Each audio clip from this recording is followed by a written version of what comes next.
If someone talks about Amtrak routes, what would come into mind for you? You may think of the new Borealis or Mardi Gras route, the Northeast Regional, the high-speed Acela, maybe even the Auto Train. For me though, I immediately think of the Silver Service trains or of the topic of this video, Amtrak's temporary Floridian route between Miami to Chicago. It started service on November 10th, 2024. So you may be asking, how is the service temporary? How is this important compared to any train on the Amtrak network? And most importantly, why do I immediately think of this service? Well, other than it just being an Amtrak service in Florida, the route through DC was not the original route. The original Floridian took a more direct route through Louisville, Kentucky. But the question is, what happened to it?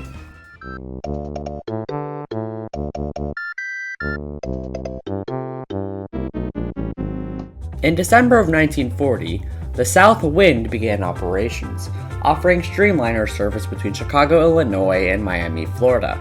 This train was ran by the Pennsylvania Railroad, Louisville and Nashville, Atlantic Coast Line, and Florida East Coast Railway.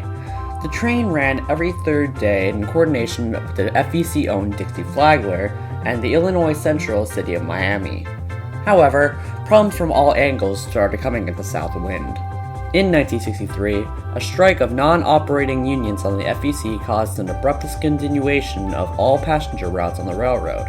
Because of this, the South Wind, the City of Miami, among other Florida trains, had to shift from the coastal FEC trackage to the Atlantic coastline's Jacksonville, Palatka, Tampa main line between Jacksonville and Auburndale, and the Seaboard Airline route between Auburndale and Miami. However, as with most passenger trains in the 1960s, the South Wind saw a heavy decline in ridership. Penn Central was created in 1968 after a merger between the Pennsylvania Railroad and the New York Central Railroad. But in true Penn Central fashion, it became increasingly hostile to passenger service. Due to the extreme lack of income, Penn Central stopped handling passenger trains outside the Northeast, including the South Wind, stopping their part of the service between Chicago and Louisville in December 1969. With that, the Louisville and Nashville Railroad and the Seaboard Coast Line were left to keep running this truncated service. However, luck would come for the service in the form of the National Railroad Passenger Corporation.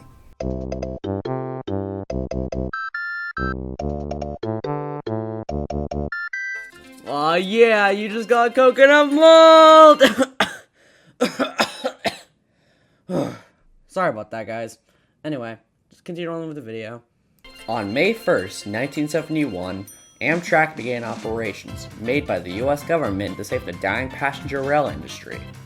Under the Rail Passenger Service Act, they would not only relieve railroads of running passenger trains, but also continue their passenger routes and keep them running. The South Wind was no different, turning into a daily train.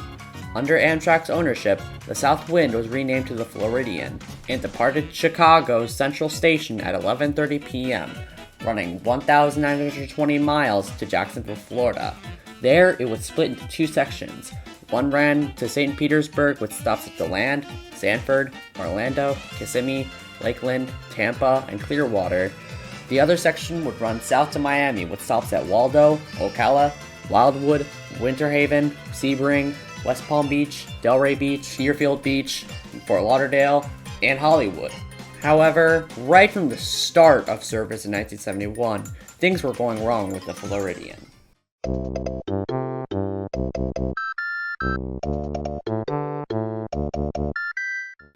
Even though the Floridian ran through several major Midwestern and Southern cities to Florida, the train was riddled with problems. For starters, trackage in Illinois, Indiana, and Kentucky owned by the Penn Central, formerly New York Central, was severely deteriorating. Not only that, but the then new EMD SDP-40F locomotives that replaced the E units beforehand were not doing the train any favors. Especially on bad and Penn Central trackage, derailments were more common than they should be with the locomotives. The frequent derailments combined with terrible delays, the Floridian needed some help. And surprisingly, a private passenger railroad would start a partnership with Amtrak using the Floridian.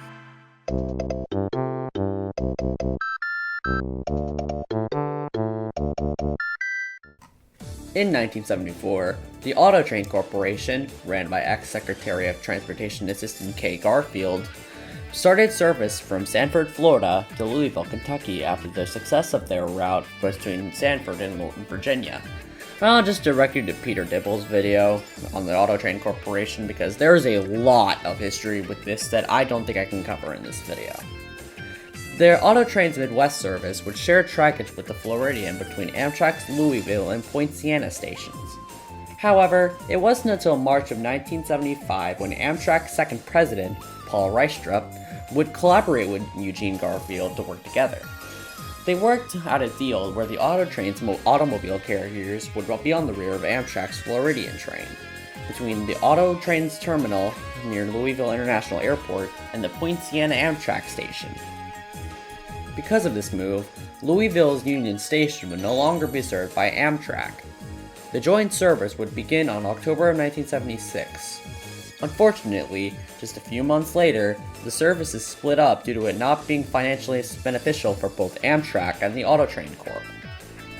As a result, Amtrak's Floridian would continue under its normal schedule and Auto Train would unfortunately cease operations to the Midwest in September of 1977. The only thing left of the joint service at that point was the Floridian serving the Auto Train Corporation's terminal in Louisville.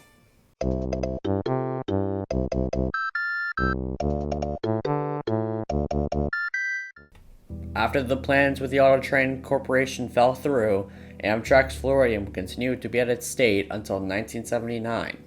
The United States Department of Transportation would make a report that included the Carter administration to require all Amtrak routes to meet a minimum cost or fare box ratio or face discontinuance.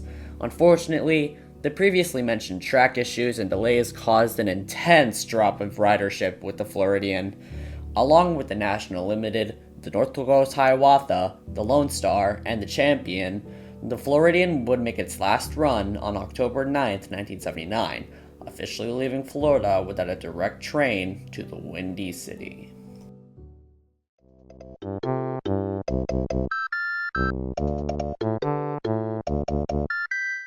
In the early 2020s, there was some work being done to reinitiate the Floridian name.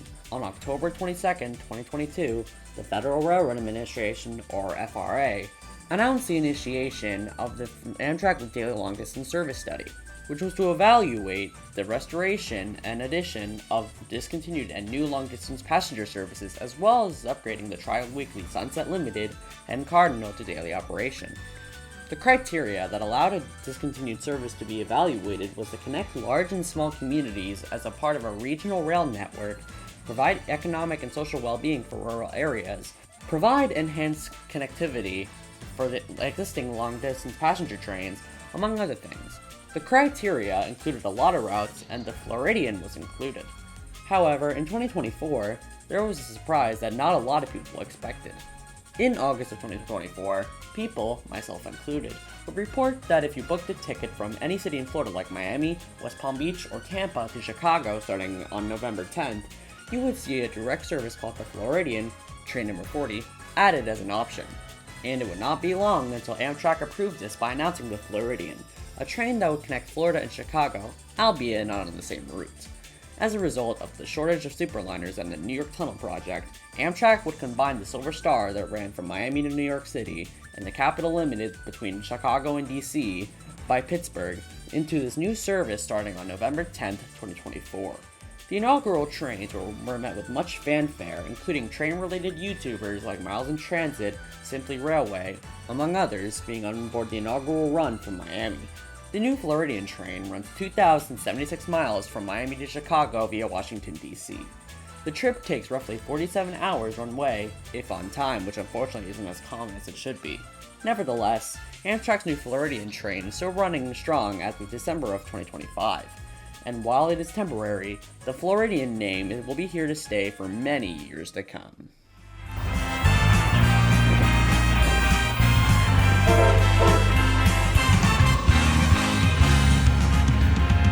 Here we go, off the rails. Did you know it's time to raise our sails? It's freedom like you never knew. We've got a past, say the word, I'll be there in a flash. You could say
thank you for watching.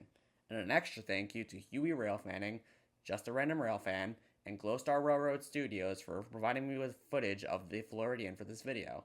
Trust me when I say this, but your guys' help made editing a lot easier. Anyway, I will see you all once I get a clear signal indication. Take care, everyone.